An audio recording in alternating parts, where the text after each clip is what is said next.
गुरु अवज्ञाम साधूनाम निंदाम भेदम हरे हरौ वेद निंदाम हरिर्नाम बलात् पाप समीहनम अर्थवादम हरिर्नाम्नि पाखंडम नाम संग्रहे अलसे नास्तिके चैव हरिनामोपदेशनम नाम विस्मरणम चापि नामन्य नादरमेव च संत्यज्येद दूरतो वत्स दोषानेतान सुदारुणान। हे वत्स, इन 10 अपराधों से बच गए तो नाम तुम्हें भगवत प्राप्ति करा देगा। अगर ये 10 अपराध है तो ये दारुण अपराध नाम का प्रकाश नहीं होने देते। पहला, नामदाता गुरु का अपराध, उनकी अवज्ञा, उनका अनादर। गुरुर अवज्ञा पहला अपराध है। जो नामदाता गुरु की अवज्ञा करता है, चाहे जितना सर के बल खड़े होकर के साधन कर लो, वो मंत्र और नाम सिद्ध ही नहीं हो सकता, क्योंकि मंत्रदाता का अपराध करने वाले के हृदय में कहीं मंत्र प्रकाशित होता है। एक प्रसंग आता है ब्रज के भक्तों में, गुरु मंत्र लिया और गुरु सेवा में कुछ दिन रत रहे, तो कुछ ऐसा उनके अंदर भाव है कि एकांत में भजन करें। सब क्या है, सेवा और सब भजन में। एक दिन उनके गुरुजी ने उनके पास सूचना भेजी कि आ जाओ, बहुत हो गया।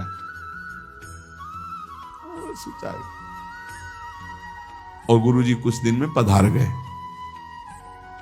सारा भजन साधन सब खत्म। अब उनके सारांश में बताया तो बहुत बड़ा उनका प्रसंग, बहुत व्याकुलता हुई उनकी। सब संतों से, बड़े बड़े संतों से पूछा, बिल्कुल ऐसी बहिर्मुखी स्थिति, कोई भजन नहीं, कोई। उनका गुरु अवज्ञा हो गई, गुरु अपराध हो। बोले अब कैसे? गुरु जी तो पधार गए। बोले बिना गुरु कृपा के अब कुछ नहीं होने वाला। आसन लगाओ गुरुदेव का, आवाहन करो, भूख प्यास सहते हुए खूब रो चिल्लाओ। जब गुरु जी इस पे प्रकट हो जाए आसन पर, वो संभाल ले तो संभाल ले, जीवन व्यर्थ चला गया। ऐसा कैसे हो सकता है कि मंत्रदाता का अपमान करके कोई मंत्र सिद्ध कर ले या संसार में चला जाके सुखी हो जाए? कभी नहीं। संसार में भी जाता है तो गुरुजनों की आज्ञा, गुरुजनों का आशीर्वाद। जब ब्याह होता है तो गुरुजनों का आशीर्वाद, आचार्य का आशीर्वाद, देवी देवताओं का पूजन बड़ा मंगलमय होता था। इसीलिए अब आज का जो जीवन गृहस्थी का बड़ा संकटपूर्ण जीवन है, क्योंकि ना तो आचार्यों का आशीर्वाद है, ना गुरुजनों की सलाह है, ना भगवत मनमानी आचरण, बेविचार प्रवृत्तियां बढ़ रही हैं, तो कौन इन सब बातों को माने। नाम जापक के लिए सबसे पहला अपराध है गुरुर अवज्ञा, अपने मंत्रदाता गुरु की अवज्ञा कर देना, गुरु का अपमान कर देना। कोई गुरु को ऐसे थप्पड़ थोड़ी मारता है, कोई गुरु को ऐसे थोड़ी। गुरु अवज्ञा का मतलब उनकी रुचि के प्रतिकूल चल देना, अपनी रुचि रखना। अच्छा, गुरु अनंत माताओं जैसा वात्सल्य रखते हैं, वो चुपचाप सहन करते हैं। उनका सहन करना तुम्हारे लिए बहुत हानिकारक है। वो सहन ना करें, कृपा करके हमें दंड दे दे, ये हमारे लिए मंगल विधान है। हमसे कोई गलती हो जाए तो गुरु सहन ना करें, श्री जी ऐसी कृपा करें कि हमको कटुवचन बोले, हमें दंड विधान कर दें, हमारे ऊपर शासन लागू कर दें, ये करुणा होगी। और अगर वो मौन रहकर चुपचाप सह रहे तो हमारा सर्वनाश है। कि हम समझ रहे हैं हमारे गुरु जी प्रसन्न है और वो अंदर से वो जल रहे हैं इस बात से कि ये भगवत मार्ग के विमुख आचरण कर रहा है और मेरी बात नहीं मान रहा, अब मेरा अधिकार कैसे इस पर लागू हो सकता है, ये तो मान ही नहीं रहा। बस ये अवज्ञा होती सबसे। तेन वचन मानत गुरु द्रोही निस्दिन करत आपनो भायो। तो इत व्यवहार न उत्पन्न, तुम्हारा व्यवहार भी नहीं बच सकता और परमार्थ भी नहीं बन सकता। व्यवहार बच नहीं सकता और परमार्थ बन नहीं सकता। इत व्यवहार न उत परमार्थ, बीच ही बीच जन्म गमायो। दूसरा, साधु नाम निंदाम, किसी भी नाम जापक वैष्णव संत की कभी भी निंदा ना करे। ये नामापराध है। सबसे पहला है गुरुर अवज्ञा, दूसरा है साधु नाम निंदाम। और भेदम हरे हरो, भगवान शंकर और हरि में भेद न करे। वही हर है, वही हरि है, वो परस्पर एक लीला करते हुए विराजमान है। हरि और हर में कोई भेद नहीं, पक्का भेद नहीं। पहला गुरुरवज्ञा, दूसरा साधु नाम निंदाम, तीसरा भेदम हरे हरो, और चौथा है वेद निंदाम। वेद भगवान का वांग्मय स्वरूप है, किसी की रचना नहीं है। भगवान वेद व्यास जी ने वेद का विभाग किया है। वेद की रचना तो स्वयं वेद प्रकाशित हुए हैं। वेद की रचना किसी ने नहीं की, स्वयं वेद प्रकाशित अपौरुषेय हैं। ये किसी के द्वारा लिखे नहीं हुए, स्वयं जैसे भगवान प्रकट हुए ऐसे वेद भगवान प्रकट हुए हैं। वेद की निंदा करने का अधिकार किसी को नहीं है। हाँ, वेदातीत प्रेम स्थिति है, जिसे वेद नेति नेति कह के प्रेमी जन उनका दुलार कर रहे हैं। इसलिए देवर्षि नारद जी स्वयं आज्ञा करते हैं, वेदान्नपि सन्नस्ति सा केवलम मौछिन्न अनुरागम लभते। जो वेदातीत स्थिति प्रेम को प्राप्त करना चाहते हैं, वेद का सम्यक रूप से पूर्णता पूर्वक त्याग करते, तिरस्कार पूर्वक नहीं। जैसे भगवान श्री कृष्णचंद्र जी स्वयं आज्ञा करते, त्रिगुण्य विषया वेदा निस्त्रिगुण्य भवा अर्जुन। हे अर्जुन, जो विभाग विषय का तीनों गुणों के अंतर्गत वर्णन किया जाता है, उससे ऊपर उठो, त्रिगुणातीत अवस्था को, निस्त्रिगुण्य अवस्था को प्राप्त हो। वेद की निंदा करने का अधिकार किसी का नहीं। वेद अपौरुषेय भगवान का वांग्मय स्वरूप है। जो वेद की निंदा करते हो कभी भी नाम जापक, सफल नाम जापक नहीं हो सकते। हरिर नाम बलात् पाप शमीहनम। जिन्होंने महिमा सुनी कि भगवान के नाम जप से पाप नष्ट हो जाता है, नाम संकीर्तनम यस्य सर्व पाप प्रणाशनम, अब वो बलपूर्वक उत्साह पूर्वक पाप करते हैं और सोचते हैं नाम कीर्तन कर लेंगे तो पाप नष्ट हो जाएंगे, उनको नरक मिलेगा क्योंकि नामापराध कर रहे हो। भगवान नाम के बल पर पाप करना, वो नाम कीर्तन कर लेंगे ना सब पाप नष्ट हो जाएंगे। फिर कह रहे अर्थवादम हरिर्नामनि, भगवान के नाम की महिमा को सुनकर के कि अरे ये तो सब फल स्तुति केवल वर्णन है, ऐसा नाम का फल नहीं है, ये नामापराध है। नाम के प्रति अर्थवाद की केवल फल स्तुति मात्र है, नाम की ऐसी महिमा नहीं है, ये नामापराध है। और पाखंडम नाम संग्रहे, नाम लेने में पाखंड फैलाना, नाम की आड़ में व्यभिचार करना, नाम की आड़ में रुपया कमाना, नाम की आड़ में मनमानी आचरण करना, ये पाखंड है। ये नाम में पाखंड फैलाना, ये सब पाखंड की अंतर्गत आता है। हम नाम कीर्तन कर रहे हैं, जिनका हमको उन पर विश्वास नहीं कि वो विश्वंभर है, वो अनंत ब्रह्मांडों का स्वामी मां लक्ष्मी पति है, हमको हाथ फैलाना पड़ेगा। तो हमको भरोसा क्या है अपने आराध्य देव पर? अरे जिसके एक निमिष मात्र से अनंत ब्रह्मांडों का सृजन हो जाता है, नाम बल से उसको अधीन कर लिया जाता है। सुमिर पवन सुत पावन नामो, अपने बस कर राखे रामो। डोनेशन चाहिए तो हरि से मांग डोनेशन। वो मां लक्ष्मी पति है, वो अनंत ब्रह्मांडों का स्वामी है। जिसको प्रेरित करेगा या वो स्वयं आके करेगा, और करे ना करे मंगबो भलो न बाप सो, जो प्रभु राखे टेक। ये क्या मतलब रह गया? नाम जपने का मतलब क्या रह गया? अगर भिखमंगापन ना मिटा तो दूसरों से भगवान का दा। एक संत गंगा किनारे कहते थे, कहावे मुआर दासा करे नरन के आशा, तो कहो कहां रहा विश्वासा, कहां विश्वास हरि से रहा। तो नाम के बीच में ये पाखंड फैलाना, नाम का आश्रय लेकर के दुनिया का नाटक करना, ये नामापराध है। आगे अलसे नास्तिके चैव, नास्तिक पुरुष को उपदेश नहीं देना चाहिए नाम का। जो आलसी है, अब जैसे ऐसे भी आते, हमारा भजन में तो मन नहीं लगता है, हमसे ये तो सब होता नहीं है, भजन में मन नहीं लगेगा, भागवती कार्य तुमसे नहीं होंगे, भोगों में बढ़िया मन लग रहा है, प्रपंच करने में मन लग रहा है, तो फिर नरक में भी मन लगे या ना लगे वहां जाना पड़ेगा आपको, दंड तुम्हें भोगना पड़ेगा। भजन में मन नहीं लगता, घंटों प्रपंच, चतुरासी जी के पाठ करने में दम नहीं है, फिर पाठ भजन करने में जबान दर्द करेगी, 2 घंटा प्रपंच बोलने में जबान दर्द नहीं करेगी। पता नहीं कौन सी ऐसा जादू माया ने कर दिया है कि लाख समझाओ समझ में नहीं आता। गुनगुनाना है तो प्रभु के गीत गुनगुनाओ। आपका जीवन पावन, आपसे जो मिल जाए उसका जीवन पावन। आपको नाम जप करो, खूब गृहस्थी के कार्य करो, कौन मना करता है। आलसी और नास्तिक को भगवान नाम उपदेश करना, और अलसे नास्तिके च हरि नामोपदेशनम, नाम विस्मरण। जब नाम की महिमा इतनी सुन ली, परम पूज्य श्री प्रथम गुरु नानक देव जी की कल बाणी में था कि जब तक जीऊं तब तक नाम, नाम छूटे तो मृत्यु। ये कल शाम के कई बार ये बात नानक साहब की, इसकी क्या बात, जब तक जीऊं तब तक नाम, नाम तब तक जीऊं, नाम छूटा मृत्यु।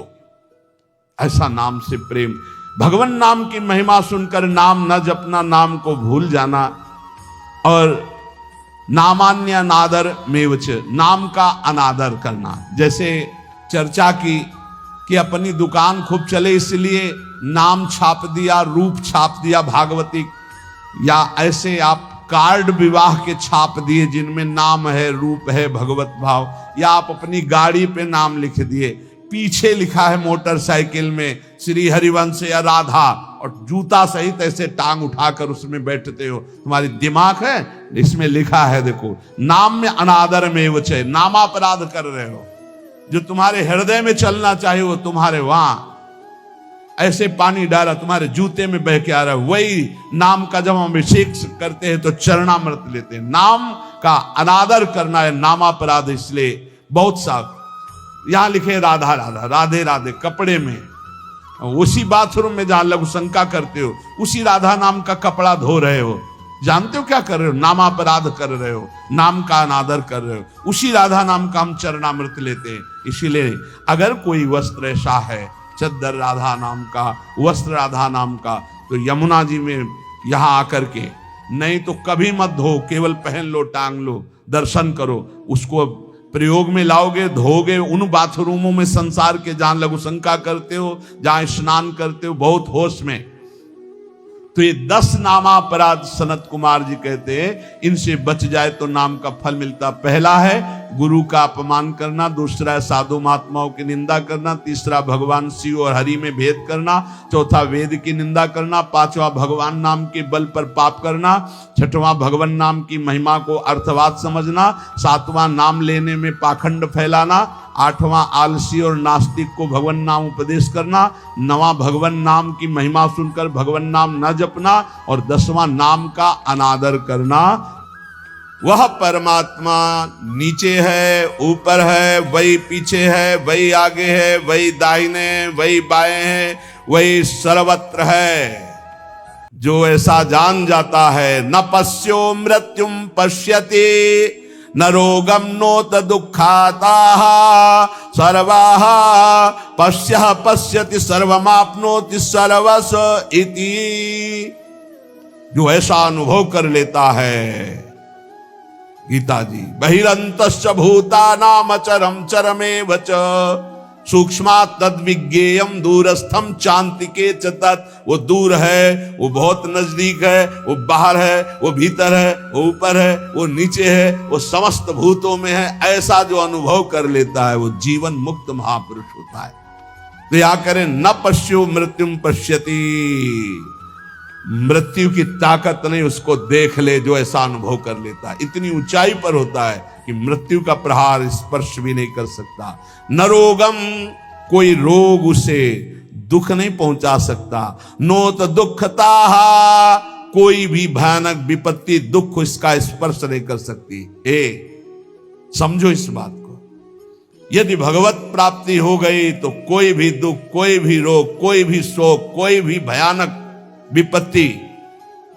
सुना महामहिम पूज्य श्री अर्जुन देव जी का पावन बलिदान अपने धर्म के प्रति, कहा तेरा किया मीठा लागे।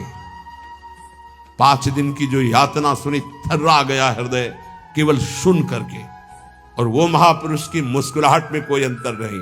न पश्यो मृत्युम पश्यति, न रोगम नोत दुःखताः सर्वाः पश्यः पश्यति सर्वमाप्नोति सर्वस्व इति वेद कहता है।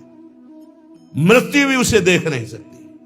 कोई रोग, कोई शोक, कोई विपत्ति, कोई संकट, कितनी बड़ी बात है। तेरा किया मीठा लगे, हरिनाम पदारथ नानक मांगे।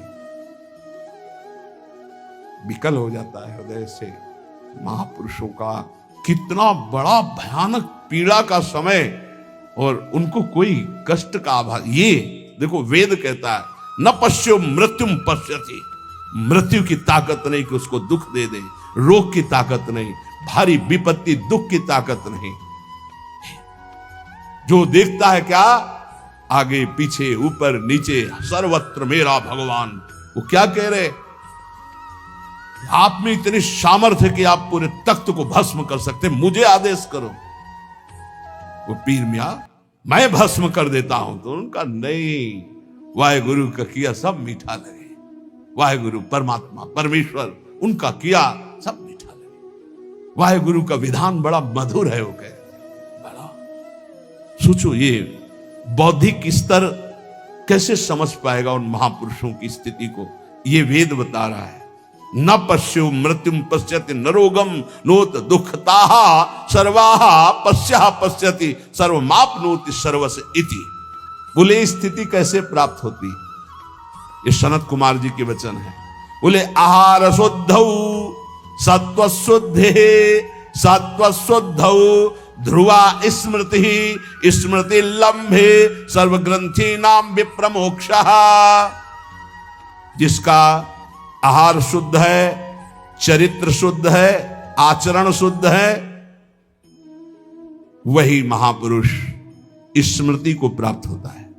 सत्व शुद्धि, आहार शुद्ध होने पर ही अंतःकरण शुद्ध होता, अंतःकरण शुद्ध होने पर आचरण पवित्र होते हैं। चरित्रवान जो पवित्र चरित्र वाला वही भगवती स्मृति को जागृत करता है। ये देवी शक्ति है स्मृति, अखंड स्मृति। जिस समय अखंड स्मृति जागृत होती है तो कह रहे स्मृति लंबे सर्व ग्रंथि नाम विप्रमोक्षः। समस्त ग्रंथियां छिन्न भिन्न हो जाती हैं और वो जीवन मुक्त महापुरुष हो जाता है। इसलिए इन कामों से दूर रहो।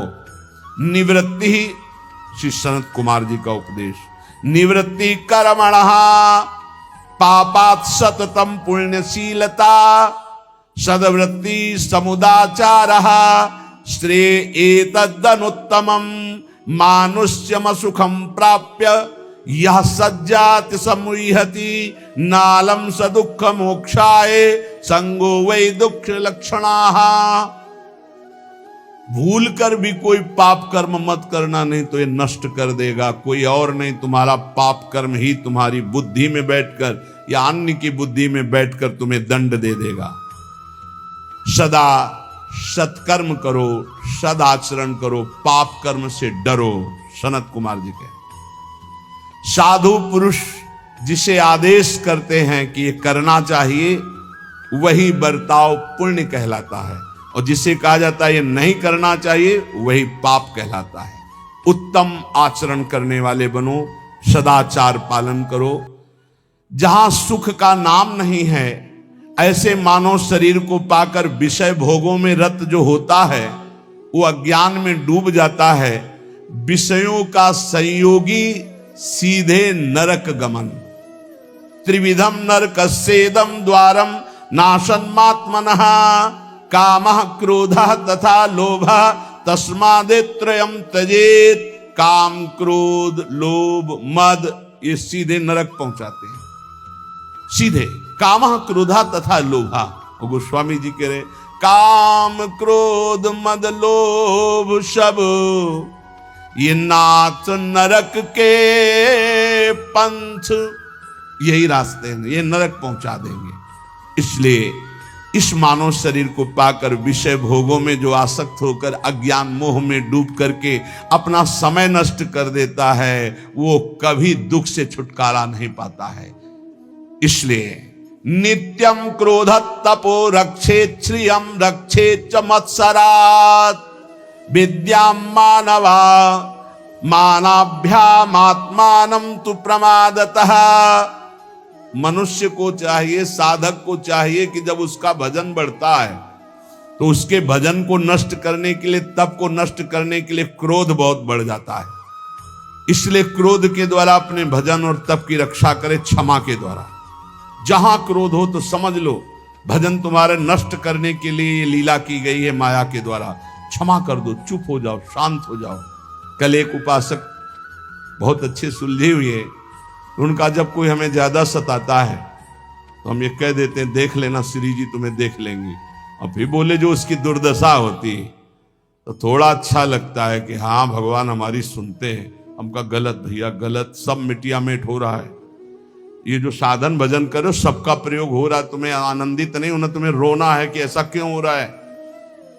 तुम्हें प्रार्थना करनी कि हे प्रिया जो यदि मेरे मन में भी आ जाए तो इसको दंड मत देना, तब तुम्हारा भजन बचेगा। अगर ऐसे आनंदित होने लगे ना तो भजन भी नहीं होगा, आगे उल्टा आप पे आना शुरू हो जाएगा। तब सोचोगे कि भगवान तुम्हारी सुनते नहीं। नित्यम क्रोध तपो रक्षेत, अपनी रक्षा तपस्या और भजन की क्रोध से कर लो, नहीं ये नष्ट कर देगा क्रोध। ऐसा होता है जब गुस्सा आती तो बाहरी गुस्सा हम अगर रोक लेते तो अंदर से चलने लगता है कि ठीक है हम तो कुछ नहीं बोल रहे, पर हम जिनकी आराधना कर रहे हो तुम्हारे देख लेना पक्का हो जाएगी, पर तुम्हारा भजन चला जाएगा, ये बात पक्की। तो यहां कह रहे कि नित्यम क्रोध तपो रक्षित संयम। जहां कहीं भी साप दिया है किसी ऋषि ने तो उसी समय वहां लिखा मिलेगा कि वो तप के लिए, जैसे देवर्षि नारद जी ने जेवी नलकूबर मणिग्रह को श्राप दिया कि तुम वृक्ष योनि को, उसी समय फिर वो बद्रिकाश्रम के लिए लिखा कि तप के लिए चले गए, क्योंकि तप उधर लगा तो पूरा करो चल के उसे।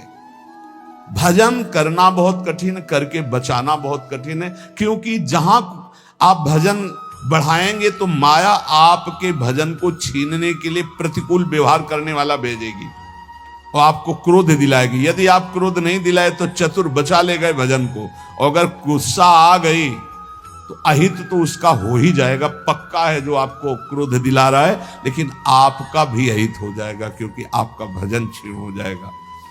नित्यम क्रोध तपो रक्षेत, नित्य सावधान रहो, तुम्हारे सामने तुम्हारे भजन और तप को नष्ट करने के लिए भेजा जाएगा। नित्य सुरक्षित भजन को बढ़ाना है, गुस्सा दिलाने के लिए।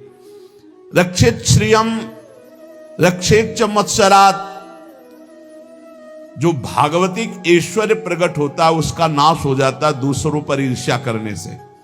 ध्यान रखना है। सनत कुमार जी बोल रहे तुम्हारा भजन क्यों नहीं प्रभाव दिखाई दे रहा, तुम्हारा तप क्यों नहीं आगे बढ़ रहा, बोले गुस्सा करते हो इसलिए तुम्हारा भजन क्षीण हो जाता है। बोले तुम्हारी भागवतिक संपत्ति वैभव क्यों नहीं बढ़ रहा, आध्यात्मिक, बोले तुम किसी से डाह करते हो, ईर्ष्या करते हो, मत्सरता करते हो। तो रक्षेत च मत्सरात रक्षेत श्रियम, अपने भागवतिक ऐश्वर्य की सुरक्षा के लिए किसी से ईर्ष्या मत करो, किसी से डाह मत करो। विद्याम मानावमानाभ्यामात्मानं तु प्रमादतः, तुम्हें जो ज्ञान प्राप्त हुआ है वो नष्ट हो जाएगा यदि मान सम्मान में लग गए या अपमान में बुरा मानने लगे। मान सम्मान को अच्छा मानने लगे और अपमान को बुरा मानने लगे जो संसारियों को लगता है। अगर तुम ऐसा माने तो तुम्हारी विद्या नष्ट हो जाएगी जो तुम्हें भागवतिक ज्ञान प्राप्त हुआ है। इसीलिए श्रीपाद प्रबोधानंद जी ने वृंदावन महिमामृत में कहा, सम्मानम कलयाति घोर गरलम नीचापमानम सुधाः, सम्मान को घोर विष के समान समझो, नीच पुरुषों द्वारा किए हुए अपमान को अमृत के समान समझो। नीच पुरुषों के द्वारा जिसे तुम अपने शासन में ले सकते हो, तप के द्वारा नष्ट कर सकते हो या व्यवहार बल के द्वारा नष्ट कर, सब कुछ है, लेकिन आप सह गए, कुछ नहीं बोले। नीचा अपमानम सुधा, अमृत की तरह पी गए अपमान को, तो आप अपने भजन को बचा ले गए, अपने ज्ञान को बचा ले गए, अपनी विद्या को बचा ले गए। और यदि कोई सम्मान कर रहा है, आप हर्षित हो रहे, आनंदित हो रहे, मेरा सम्मान हो रहा है, तो आपका सद्ज्ञान नष्ट हो जाएगा। बोल रहे श्री सनत कुमार जी, विद्याम मानावमानाभ्याम आत्मानं तु प्रमादतः, जो विद्या है, जो ज्ञान है आपका, वो इसीलिए प्रवीण नहीं हो पा रहा क्योंकि मान अपमान में आप उसको खो देते हैं। मान अपमान विद्या को नष्ट कर देता है, ईर्ष्या भागवतिक ईश्वर को नष्ट कर देती है, क्रोध भागवतिक भजन और तप को छीन कर देता है। अब अपनी आत्मा के बंधन को बचाइए प्रमाद से। कह रहे मात्मानम तु प्रमादतः, प्रमाद जो आपकी दिनचर्या है, जो आपका भागवतिक नियम है, जो भजन नियम है, इनमें प्रमाद बहुत बड़ा विघ्न पैदा। अरे कर लेंगे ना, 11 माला ही तो बोला है, 2-3 दिन अगर नहीं करेंगे तो आगे चलकर जोड़ के कर लेंगे। नहीं नहीं नहीं, नियम नियम होता है। अगर नियमावली का प्रमाद के द्वारा तिरस्कार करोगे तो आप अपने आत्मा को इस संसार बंधन से मुक्त नहीं कर पाओगे। इसलिए कह रहे हैं मात्मानम तु प्रमादतः, प्रमाद से अपने आप की रक्षा कर लो। ये प्रमाद ना करने योग्य कार्य को करना और करने योग्य कार्य को टाल देना, ये प्रमाद कहलाता। अप्रमादी भगवत प्राप्ति करने की योग्यता रखता है। क्या? ना करने योग्य कार्य को टाल देता है और करने योग्य कार्य को जो काल करे सो आज कर, जो आज करे सो अब, और जो बुरा कार्य का संयोग बनता है उसे कल के लिए टाल देता है, कल से परसों के लिए टाल देता है।